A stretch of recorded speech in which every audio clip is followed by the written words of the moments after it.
Hello, Dylan. How have you been doing? Dylan's probably over like, man, fuck up church. Fuck him. Dylan, my bad, bro. I know I was supposed to do this like infinity years ago. Actually, like 3 to 5 days ago, but still, that's like infinity in YouTube land. Me and Dylan Talks were talking. Well, we were typing, but we were typing about talking. Or actually, we were talking to type to each other. And then he's like, yo, let's do an interview. And I was like, let's do it. I typed him that. And then he was like, all right, cool. So now I'm here talking to Dylan Talks. My brain hurts after saying all that stuff. It's early in the morning right now.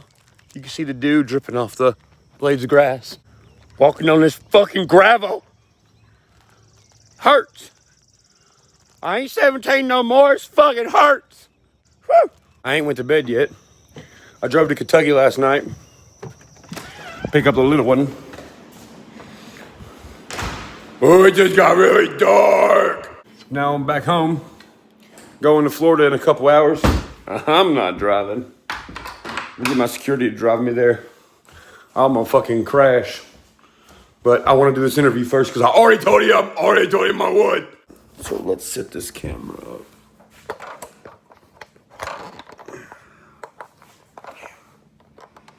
And let's see what Dylan's got to ask me. Let's go, fucking. All right, Dylan, shoot, boy. What you got for me, fucking? What is going on, y'all? It's your boy Dylan Talks. Dylan Talks is talking. Won't y'all sit there and listen? While he asks my question, I'll be back here pissing. Hang on one second. And today I wanted to ask some questions about Ryan Up Church because I saw a recent fan do the same thing. And I felt like, hey, I got a nice platform. We got around 3,000 subscribers. Bro, you already know I'm down. Bro, I ain't even gonna lie to you, bro. I fucks with your channel. I watch it all the time. I really do. Hey, listen to this. That's me flushing all my haters down the toilet. So, my first 10 questions I want to ask is, how do you deal with cancel culture of 2020? Oh, jeez, Dylan, why you gotta ask me a question like that? You know I'm gonna give my fucking truthful answer. Which is what I like. Because you almost have to be perfect, it feels like now, to where if you say one little thing or have any type of belief, it's a wrap. And I've seen so many commentators talk about this, so many YouTubers talk about this. The future of where we're going in 2020 is scary. How do you feel about it? How do I feel about cancel culture? I think that cancel culture is good and bad at the same time. I think that there are motherfuckers out there that need to be canceled that are just flat out weirdos. And I feel like there's people who get pushed to being canceled on YouTube for really stupid shit. Now, I've seen a lot of people fucking backing up the Shane Dawson dude. I'm fucking not. That's the kind of shit that needs to be canceled, if you ask me. That's my opinion. I don't think it's funny. I don't think it's a joke to look up naked babies on Google. That's what the fuck weirdos do. I mean, come on. You can't just sit here and say all this weird shit about children and be like, oh, don't worry, it was a joke. Are you dumb, stupid, or dumb? Jesus! But you can't just walk around calling babies sexy, fucking.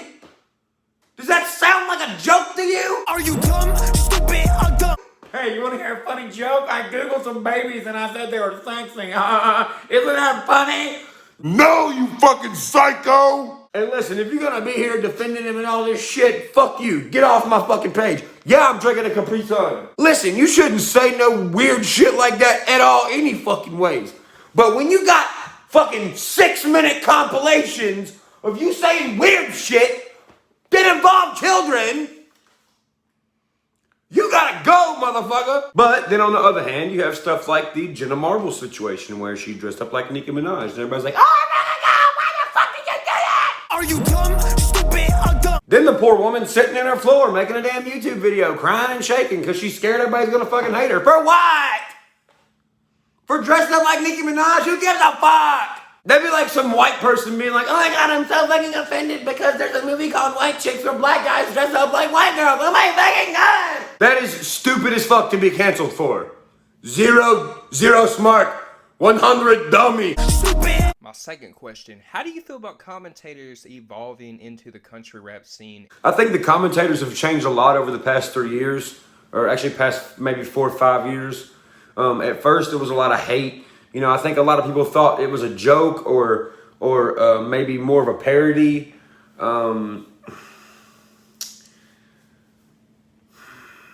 It's a lot more accepted now, I think, because I think real hip-hop heads are starting to see that there are a portion of country rappers that do truly have a love for hip-hop, and it shows through their music and the progression of how they evolve as an artist over time. That's what I think, Dylan Talks. My third question, knowing that you're from Nashville, Tennessee, have you ever performed in Memphis, Tennessee? I actually don't know the answer to that question. I've had so many freaking Tennessee shows. I think I did a show outside Millington, which is close to Memphis, but I don't think I've done a show in Memphis. I could be wrong, though. Because I don't know if you ever heard of Memphis in May, but that's like the biggest event they have of the year, and do you plan on performing there in the near future? I have never heard of that. Memphis is quite a while away, though, from where I live. It's about 4 hours. About 4 hours and 20 minutes. Shit, I would, though. I got 2 artists I listen to constantly on my fucking playlist. They're from Memphis. Young Dolph and Yo Gotti. Motherfucker! Even though they don't like each other. Or at least they used to not like each other. I don't know if they do now. They dissed each other and some expensive cars got shot up and some other shit. It's a long story. The next question I have is, when do we expect to see the documentary you've been working on? Because now I feel like even though it's 2020, there's so much stuff that's gone on this year for you that you can adapt that to the documentary. So at this point, it's like, damn, are you planning on making like a multi-series documentary or just the entire documentary itself? Oh, Dylan, why do you gotta do this to me, Dylan? You're gonna hate me for this, but it's a secret. Cancel him! No! And my fifth question, I know you make a lot of music, so it's probably hard for you to remember every single thing, but I want to play you this snippet and see if you can give us an idea when this will be released. Mercury lips, Colorado eyes, and fairy tale hill. Got every color vans in the floor of your closet. You drive me crazy, but I'm the one who caused it. Dream girl, why you on me? Every day I wake, I need more. It's only my feet on me. Oh yeah, now we're getting into the good stuff. Smack that music booty, fucking. Alright, so here's my plan, fucking. Now keep in mind, this could change in the next 7 days. But for right now, this is my plan. So I just hit the country scene with Everlasting Country. Cut-how. What they don't know is a lot of those songs were written a long time ago. Oh, that was actually kind of an old country album. I just finished it up and put it out. A lot of unheard shit nobody knew. But while we were mastering and getting all that done, me and Stony Baloney, I was making a new country album. Oh yeah. Oh! Everlasting Country, most of it was like 2018, 2019 shit from me. Oh! This next country album was just freshly made. Oh yes. That's why vinyl sounds so different. I like doing that spinny thing. So what I'm gonna do is I'm gonna smack the country scene with another country album. And it's gonna blow Everlasting Country out of the water. Even though I love Everlasting Country a lot, but I love this next one better. Plus, I mean, it may or may not have the first actual country diss song on it. It may or may not, or it may. But while that's getting done, I already have a rap album that's 90% done. I just gotta get in my little pocket here, get a little 10% out, throw it in there. Yeah. And then that one will be done too. So, that is my plan. The rap album will come out shortly after the next country album does. Maybe a week after, maybe a day after, maybe at the same time. Who knows? I don't like being predictable.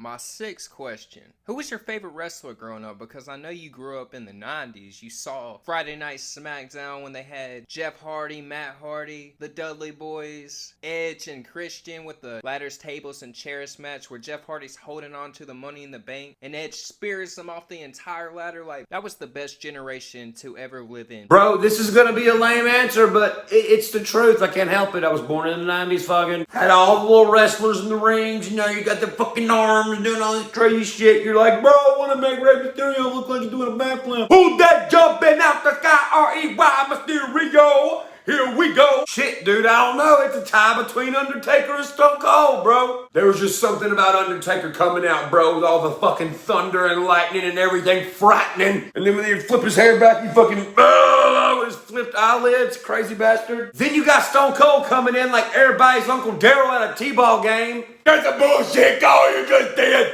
I'm gonna Stone Cold Stunner you after this.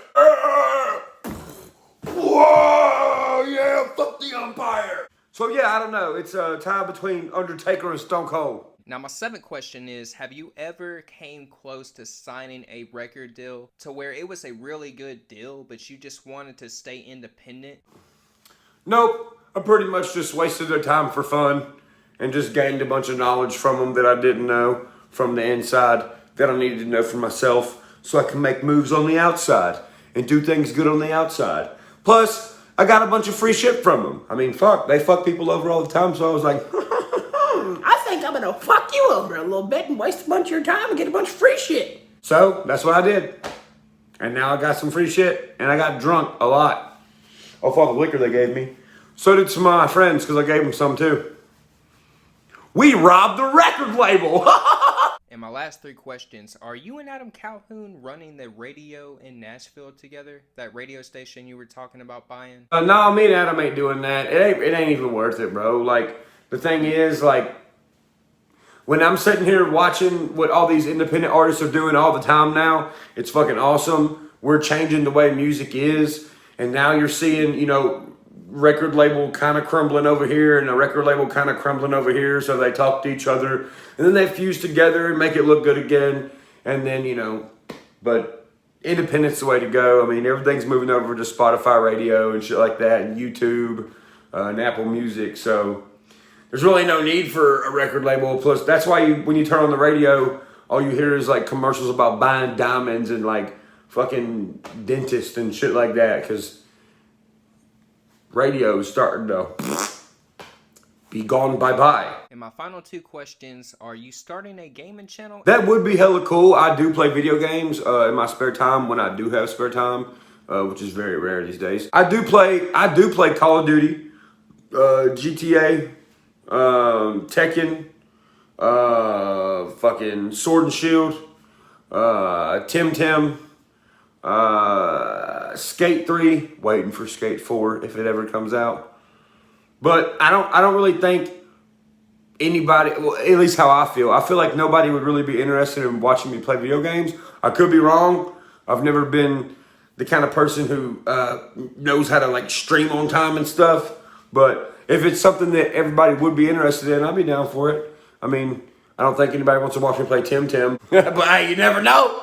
You never know. This ain't really a question, but I want to say thank you for the shout outs you gave me 5 months ago on Facebook. That was crazy, bro. I was like, holy shit. And I appreciate it. Hey man, it ain't no thing, little bro. Pound it. If us artists didn't have people like you who made these elaborate reaction videos and actually broke down stuff or kept up with news or nothing, then we wouldn't be where we are today. And that goes for all independent artists, because we don't depend on the record label who wants to control us. We depend on y'all, and y'all keep us free thinking, and y'all keep us letting us do what we want to do, which lets you guys see the true side of an artist and lets you see the true things that we go through, and that is all thanks to y'all. So thanks to all y'all reaction pages. Thanks to everybody out there who buys independent artist music. Y'all help us have stuff like this, which is fucking crazy as fuck. And if you guys follow country rap or really anything like that in general, Dylan Talks is the man for it. Super interesting, great videos, and you got my respect, bro. I appreciate you letting me do the interview with you, bro. Peace. Spin Your Boy Dylan Talks, and I'll see you guys in the next video. Stay tuned.